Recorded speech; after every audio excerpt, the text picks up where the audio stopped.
Un Dieu qui aime l'homme, nous n'aurions jamais eu le courage d'y croire si nous n'avions pas connu Jésus. La connaissance de Jésus nous l'a fait comprendre, nous l'a révélé. Tel est le scandale que nous trouvons inscrit dans la parabole du Père miséricordieux ou dans celle du pasteur qui va à la recherche de la brebis perdue. Luc 15. Jamais nous n'aurions pu concevoir des récits de ce genre, pas même les comprendre si nous n'avions pas rencontré Jésus. Quel Dieu est disposé à mourir pour les hommes?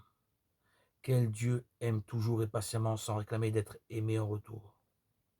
Quel Dieu accepte la terrible ingratitude d'un fils qui lui demande sa part d'héritage et s'en va de la maison en dilapidant tout? Luc 15, 12, 13. C'est Jésus qui révèle le cœur de Dieu.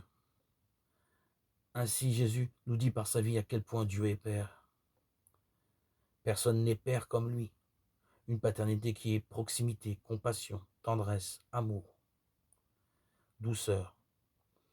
N'oublions pas ces trois mots qui sont le style de Dieu: proximité, compassion et tendresse. C'est la manière dont il exprime sa paternité avec nous.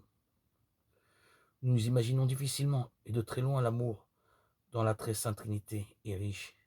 Et quelle immensité de bienveillance réciproque existe entre le Père, le Fils et l'Esprit Saint. Les icônes orientales nous laissent entrevoir quelque chose de ce mystère, qui est l'origine et la joie de tout l'univers. Surtout, il nous était impossible de croire que cet amour divin allait se dilater en abordant nos rivages humains. Nous sommes le terme d'un amour qui n'a pas d'égal sur la terre. La sainte humanité de Jésus est le chemin par lequel l'Esprit Saint nous apprend à prier Dieu notre Père. C'est cela la grâce de notre foi.